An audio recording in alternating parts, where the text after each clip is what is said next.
Ok Thibaut, très content de faire cette interview avec toi. C'est l'heure de l'interview.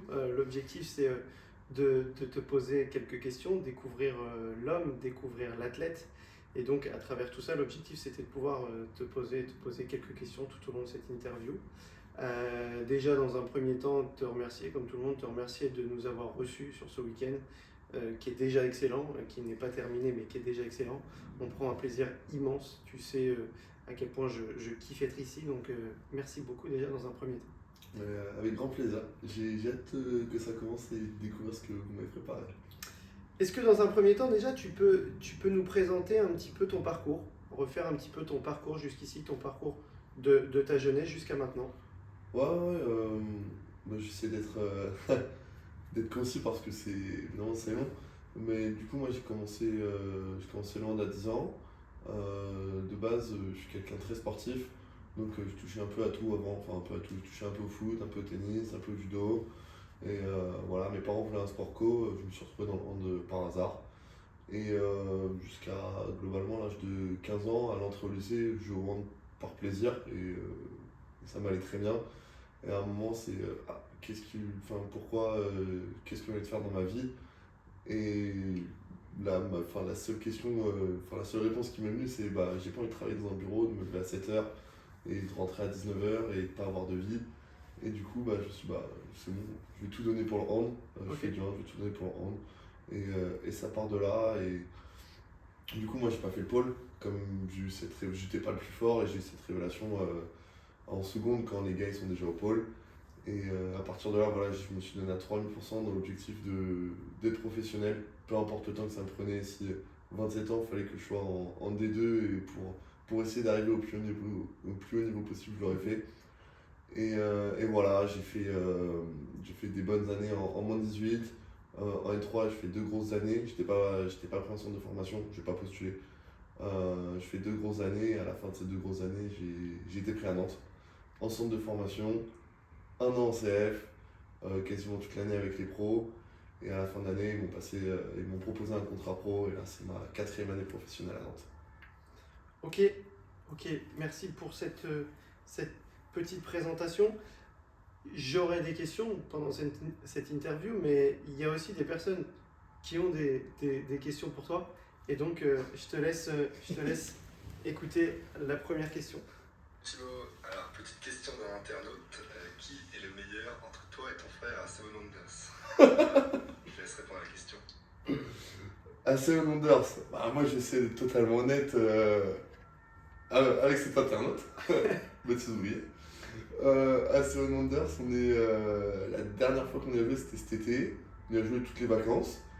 Et il me semble que j'étais mené 8-6, mais au forceps et au mental, on a fini à 8-8. Donc il n'y a pas de gagnant, il n'y a pas de perdant, mais il y a une belle égalité. En effet, c'est ton frère qui a souhaité te poser une petite question aussi. Et justement, l'objectif, c'était qu'il n'y ait pas que moi qui pose les questions, mais certaines autres personnes, tu vas en découvrir d'autres. Euh, Justement, il y a le hand, il y a à côté du hand aussi. Toi, Thibaut Brier, qu'est-ce que tu aimes faire à côté de ton sport? Ouais, bah, ce que j'aimais avant d'être professionnel, c'était surtout jouer au basket.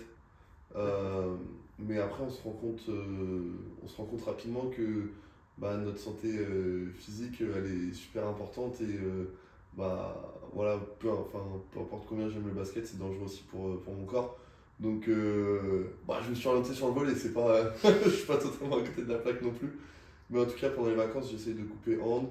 Je fais du volley, je fais tous les sports possibles. Je nage, je vais courir, muscu, tout ça. Tout ce qu'on peut faire ensemble, je le fais. Et après, pendant la saison, c'est plus compliqué. On est plus focus. Donc ça va plus être, bah voilà, t'as toujours des petits bobos. Donc les jours de repos, évidemment, je vais pas aller faire un basket, mais ça va être prendre soin de mon corps. Mhm. Essayer aussi de se changer les idées. Voilà, dès qu'il y a un peu de soleil, on essaie d'aller à la plage avec les gars de l'équipe. Ou peut-être, je sais pas, essayer de se changer les idées en faisant un escape game ou un truc comme ça pour sortir un peu de la bulle du hand. Salut Thibaut. Ok, on va revenir sur justement cet aspect hand. Et il y a quelqu'un d'autre qui a une question pour toi. Petite question. Alors voilà, tout simplement, comment tu penses que tu pourras réussir à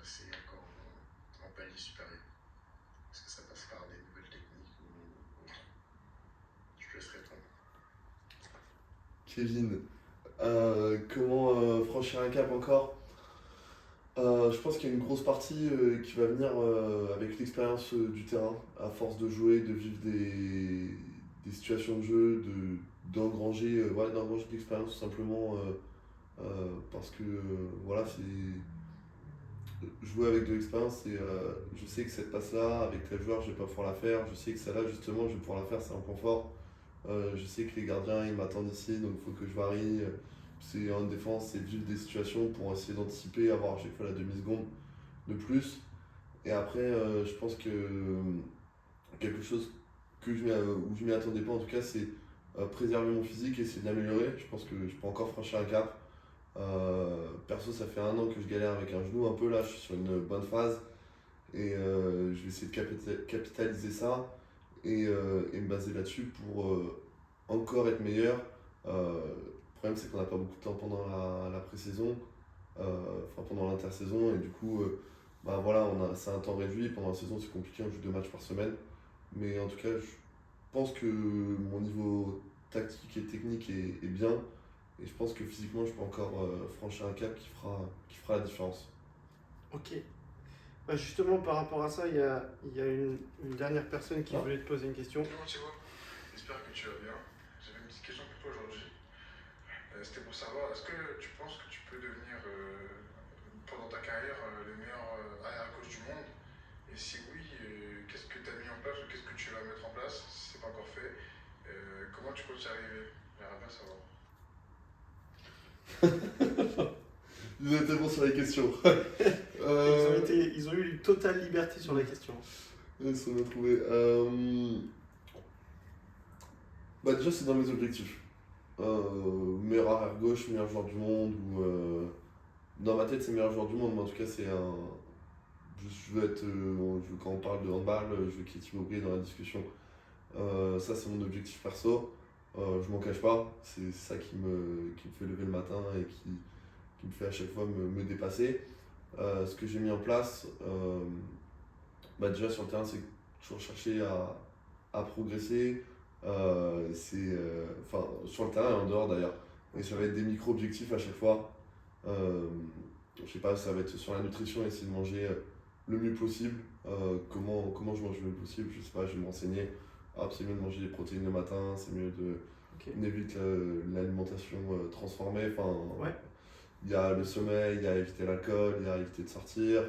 Tout en gardant un équilibre de vie aussi parce que c'est important. Enfin, le plus important, je pense, ouais, c'est de trouver le dosage. Et ensuite, sur le terrain, ouais, c'est. Bah voilà, c'est ce que je disais dans la question d'avant aussi, ça se rejoint un peu. Oui. C'est franchir un cap physiquement, c'est prendre encore de l'expérience, c'est peut-être que j'ai aussi des. Enfin, j'ai sûrement des détails tactiques et techniques à régler. Et voilà, ça va être aussi. Ça va passer par gagner des titres. C'est ça qui te fait, qui te fait franchir un cap aussi. Jouer avec l'équipe de France.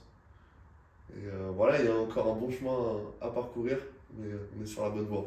Oui, oui, je peux confirmer que à travailler au quotidien avec toi, tu es un athlète qui fait attention à tout, sur et en dehors, et qui ne force pas les choses, c'est ton naturel. C'est pas quelque chose où tu as eu besoin d'aller chercher énormément pour puiser et avoir besoin d'aller vouloir progresser sur un autre aspect, la nutrition, etc. C'est quelque chose qui t'anime aussi, tu aimes bien rechercher, être dans cette recherche, d'être toujours meilleur, de pouvoir toujours progresser, et c'est quelque chose qui est en toi aussi, qui fait partie de ton mindset, qui est hyper intéressant dans ta personnalité. Et Oui. ouais, juste comme je suis bête, à chaque fois que tu es là, j'oublie de le dire, bah, la prépa mentale.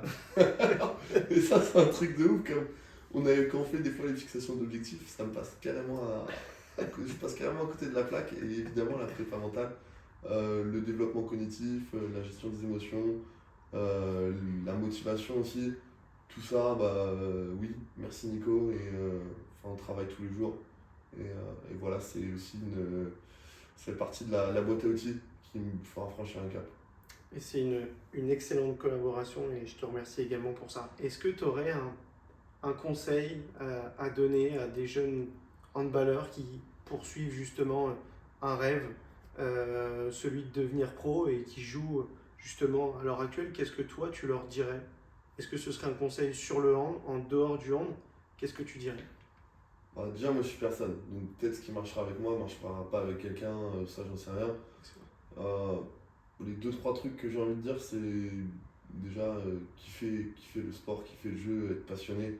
Ça, c'est pour moi, enfin, dire, j'espère que tous les mecs, tous les grands des sports, c'est des mecs passionnés, je pense. Et voilà, être passionné. Après, moi, ce qui me porte, c'est comprendre. J'ai toujours besoin de comprendre pourquoi euh, je vais manger des protéines le matin, pourquoi le coach me demande de faire ça comme ça et pas comme ça. Pourquoi je dois. Enfin, toujours chercher à comprendre. Et du coup, quand je fais un truc, c'est parce que j'ai décidé de le faire, parce que j'ai vu ça ou. Bien Et, sûr. et je pense que quand tu réfléchis comme ça, tu es toujours en train de progresser. Et, et quand tu progresses, bah, tu te rapproches de ton plein potentiel. Et voilà, moi, c'est ce que je cherche à viser. Donc, en soi, je pense que c'est les deux conseils à donner. Kiffer et comprendre ce qu'on fait. Ok, excellent, c'est top, merci beaucoup. Dernière question que je pose justement à chaque personne sur les épisodes MVPM. Je dis, donc je répète à chaque fois, je dis les meilleures personnes pour pouvoir parler de la prépa mentale et de pourquoi travailler avec MPerf, c'est vous. Donc du coup, quand on me pose la question, à chaque fois, je renvoie la balance. Et donc là, je vais te poser la question, pourquoi travailler avec MPerf? Bah, déjà, je pense qu'on a on a le même mindset. On a, je pense que tu viens de nulle part aussi, et que tu t'es fait tout seul et que tu commences à avoir ta réputation. T'as ta réputation même. Et il y a cette phrase Never Give Up qui te porte, à laquelle aussi je m'associe. Et voilà, dès qu'on a commencé à faire les séances, c'est un fit. C'est deux personnes qui pensent la même chose, qui ont envie de progresser et voilà, qui sont déterminés à tout casser. Et du coup, à chaque séance, bah, c'est un bonheur parce que tu me comprends, je te comprends, tu sais comment on fonctionne du coup. Et voilà, moi, c'est la bonne humeur, c'est toujours la remise en question. Enfin, c'est vraiment ce qui m'anime chez moi. Je les retrouve chez toi et du coup, bah, moi, je connaissais pas la prépa mentale avant de commencer avec toi et j'ai pas envie d'aller ailleurs pour tester d'autres choses parce on partage tout et voilà, je pense que ça va m'aider à progresser. Ok, Thibaut, je te remercie énormément pour cette interview. Merci beaucoup. Et on se donne rendez-vous pour justement la diffusion de cet épisode. N'hésitez pas à commenter, liker lorsque vous verrez. Si vous avez des questions aussi justement à poser à Thibaut, n'hésitez pas à les poser en commentaire. Thibaut, C'était un merci plaisir beaucoup. partagé. Merci à toi. Avec plaisir.